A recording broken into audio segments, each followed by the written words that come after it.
In the parliamentary form of government, there is a continuity within the legislature and executive. Okay, he says Parliament.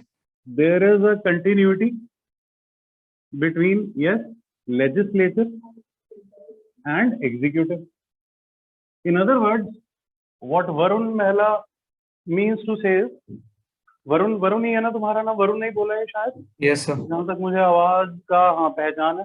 So legislature में से ही तुम्हारा executive निकला है. Legislature पहले बनता है, एग्जीक्यूटिव बाद में बनता है. Executive is formed as a process of first of all constitution of legislature.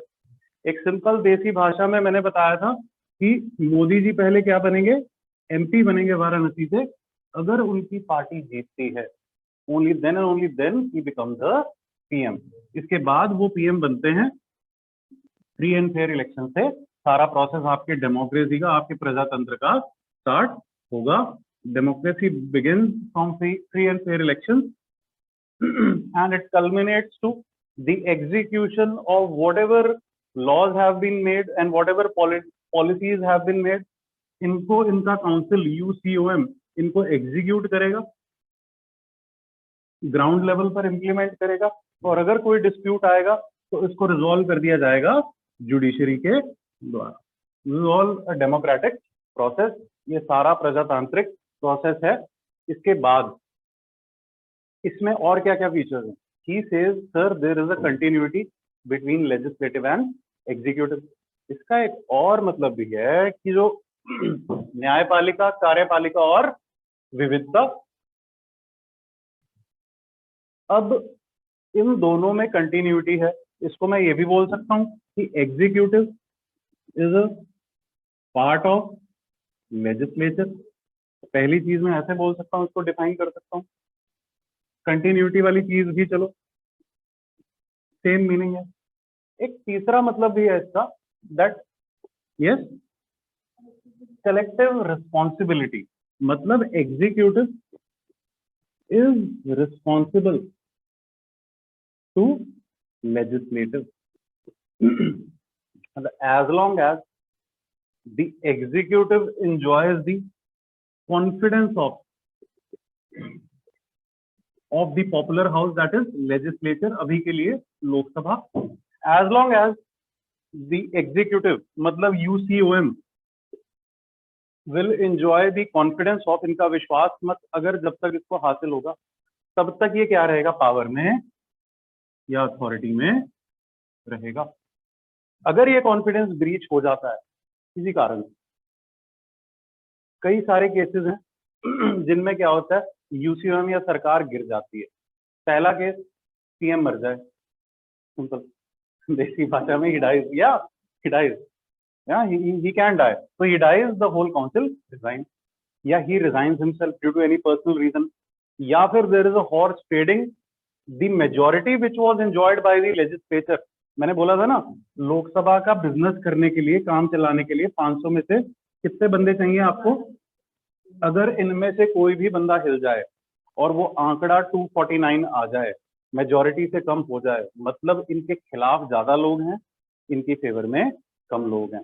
खिलाफ ज्यादा लोग हैं मतलब क्या वो इन पर विश्वास करते होंगे कि ये हमारा देश अच्छे से चलाएंगे और इम्प्लीमेंट करेंगे? नहीं. विश्वास का ये मतलब भी होता है, कॉन्फिडेंस का ये मीनिंग भी होता है, that we are not confident that these people will implement the laws made by us on the ground with utmost perfection or utmost integrity or utmost judiciousness, whatever, जो भी आप लिख सकते हो. तो कॉन्फिडेंस बहुत जरूरी है. as long as he enjoys the confidence, तब तक ये अथॉरिटी में रहेगा. जब कॉन्फिडेंस विड्रॉ हो गया, withdrawal of confidence means what? The सरकार dies down. सरकार गिर जाती है. The government ceases to remain in power. एक कलेक्टिव रिस्पॉन्सिबिलिटी का एक तो ये मीनिंग है. एक कलेक्टिव रिस्पॉन्सिबिलिटी का दूसरा मीनिंग भी है.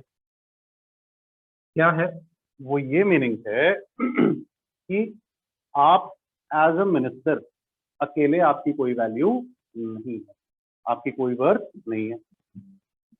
मान लीजिए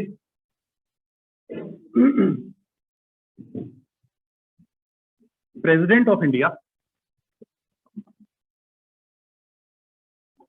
ये आपको बाद में पता चलेगा जब करवाऊंगा एग्जीक्यूटिव अच्छे से। President of India, he cannot work himself, there is no personal discretion.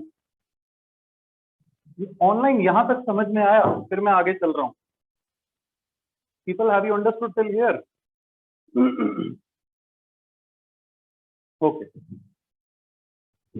The president of India, जो भारत के राष्ट्रपति हैं, उनका कोई अपना पर्सनल डिस्क्रिशन नहीं होता, कोई अपना पर्सनल डिसीजन नहीं होता। सुप्रीम कोर्ट ने क्लियरली बोला है कि जब ये बंदा अपनी पर्सनल चॉइस से काम करेगा वो असंवैधानिक हो जाएगी। That act would be unconstitutional simply if he works on his personal discretion. अगर वो अपनी खुद की मनमर्जी चलाता है, वो मनमर्जी अवैध है, वो इलीगल है, वो एक्ट अच्छा नहीं है। तो हर जगह एक्सेप्ट फॉर एक जगह प्रेसिडेंट जो है अपनी मर्जी नहीं चलाता। वो किसके कहने पर काम करेगा? वो काम करेगा PM plus his UCOM. State में यही चीज governor, CM plus SCOM, state council of ministers. अब मैंने बोला कि ये लोग इसको क्या करेंगे? एड एंड एडवाइस करेंगे। अब क्या ये एडवाइस एक बंदा कर सकता है? कलेक्टिव रिस्पॉन्सिबिलिटी का ये भी मतलब है कि advice of one minister will be considered as the advice of all the ministers. और इन अदर वर्ड्स, एक दूसरे शब्दों में अगर मैं कहूं कि अगर एक मिनिस्टर इस एडवाइस से जो इनकी कलेक्टिव है सहमत नहीं है तो भी उसको वो एडवाइस माननी पड़ेगी। पब्लिक में वो इनके नेगेटिव में नहीं जा सकता है। That is not a question of constitutional legality. वो वैधता का सवाल नहीं है संवैधानिक, वो कॉन्स्टिट्यूशनल मोरालिटी का सवाल है, नैतिकता का सवाल है। संवैधानीय नैतिकता अभी मैं डिस्कस करूंगा ये term, constitutional legality versus constitutional morality and constitutionalism. संविधानवाद और संविधानवादी, कॉन्स्टिट्यूशनलिस्ट, ये 4-5 टर्म्स को अभी मैं डिकोड करूंगा। तो ये जो काउंसिल एडवाइस दे रहा है, मतलब दिस इज अ कलेक्टिव, ये भी कलेक्टिव रिस्पॉन्सिबिलिटी का एक तात्पर्य है कि कलेक्टिव यूसीओएम जो हमारा काउंसिल है मिनिस्टर्स का, वो कलेक्टिवली रिस्पॉन्सिबल है। वो संगठित रूप में वो किस पर निर्भर करता है? इनके विश्वास पर निर्भर करता है, संसद।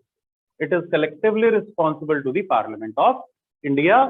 इनकी advice of one minister would mean advice of all ministers, advice of all ministers would mean advice of each and every minister individually. एक तरह आप ये भी कह सकते हो, क्या यहाँ पर किसी एक मिनिस्टर की इंडिविजुअल बात चलती है? नहीं, यहाँ पर किसी एक सिंगल मिनिस्टर का कोई वर्ड नहीं है। Single minister has to concur with the view of the whole council. मतलब हर एक मंत्री का अपने पूरे मंत्रिमंडल के साथ सहमत होना जरूरी है। या फिर दूसरे तरीके से, अगर ये असहमति है या ये इनकी बात नहीं मान रहा, तो इसके 2 ऑप्शन है। या तो ये मंत्रिमंडल ही छोड़ देगा खुद कि भैया मैं तो आपकी एडवाइस नहीं मानता है, मैं आपके व्यू से सहमत नहीं, या फिर ये खुद इसको क्या करेंगे? बाहर निकाल देंगे। बाहर निकालने का तरीका यही है, सीएम जो है वो करता धरता है, वो बोलेगा कि सर ये बंदा हमारे यहाँ पर ठीक नहीं है, ये गड़बड़ कर रहा है, इसको आप बाहर निकाल। इसके कहने पर ही इसने शपथ, इसके कहने पर ही ये यहाँ से निकलेगा। Collective responsibility. एक और चीज मैंने आपको बोला कि जब तक ये 500 बंदे, मान लो 50 मिनिस्टर हैं या 70 मिनिस्टर हैं और 500 एमपी, मतलब जब तक 251 बंदों का साथ इनकी पॉलिटिकल पार्टी के साथ रहेगा, तब तक ये लोग पावर में रहेंगे।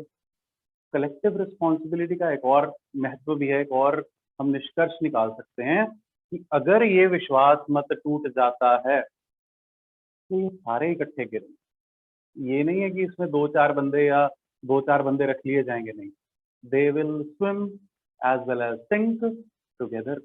वो तैरेंगे और डूबेंगे एक ही नाव में, एक ही कश्ती में।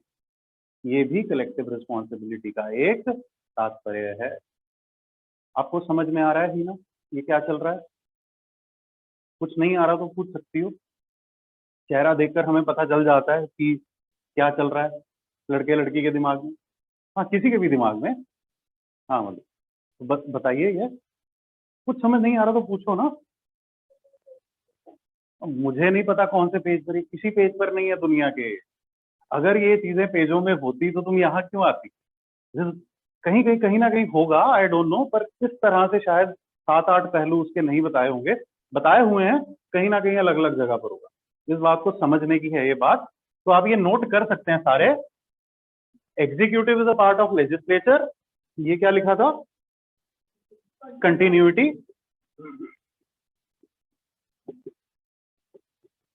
इसकी हिंदी में आप गूगल कर लीजिएगा। हाँ, executive is a part of legislature, वो उसका भाग ही है, अभिन्न भाग है। Executive is responsible to legislature. Confidence, UCOM enjoys the confidence of legislature, that is Lok Sabha, ये भी इसका मतलब है। विड्रॉल ऑफ कॉन्फिडेंस मतलब सरकार गिरना। जब विश्वास मत इनके खिलाफ पास हो जाए, सरकार उस वक्त गिर जाती है। आप भी लिख लो, इन पॉइंट्स को जॉट डाउन कर लीजिए everyone. I don't have to tell you individually. फिर single minister has to concur with the view of the council. किसी एक मंत्री को पूरे के पूरे मंत्रिमंडल का जो व्यू है, जो उनकी सोच है, जो उनकी मानसिकता है, उसके साथ एक ही पन्ने पर आना पड़ेगा, उसके साथ एक ही पेज पर उसको डील करना पड़ेगा। ये सारे पॉइंट्स लिखने हैं। अगर क्वेश्चन आ जाता है व्हाट इज कलेक्टिव रिस्पॉन्सिबिलिटी या what is parliamentary, what is the essence of parliamentary democracy, उसके पार्लियामेंट्री डेमोक्रेसी मतलब संसदीय सत्ता के पीछे क्या मूल भाव है, उसका क्या एसेंस है, तो आपको ये सारे पॉइंट ऐसे लिखने होते हैं कि सर इसका मतलब ये भी है, इसका मतलब ये भी है। तो मतलब 8वीं चीज मैंने क्या बताई थी? अगर विश्वास इनका टूट जाता है तो सारे मंत्री एक साथ डूबेंगे। ये नहीं है कि कोई एक डूबेगा या नहीं डूबेगा, सारे मंत्री। तो all ministers swim and sink together. आज हम वो वाला ही करेंगे जो कल सौरभ तुमने डाउट पूछा था, लिविंग डॉक्यूमेंट कैसे है, कैसे मरा हुआ नहीं है, मृत नहीं है, कैसे जीता जागता है, एक जीव है, एक जीवाणु की तरह है हमारा संविधान। हम इस चीज को आज डिस्कस करेंगे, स्विम एंड सिंक टुगेदर। कोई इसमें टेंशन नहीं होनी चाहिए किसी बच्चे को, अगर है तो मुझे बताइए। हाँ,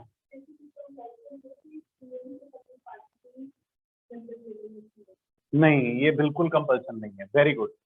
अभी रुको, इस पर मैं अभी प्रकाश डाल रहा हूँ, throw light on this as well. तो ऑनलाइन बच्चों कोई दिक्कत यहाँ तक? Yes, online people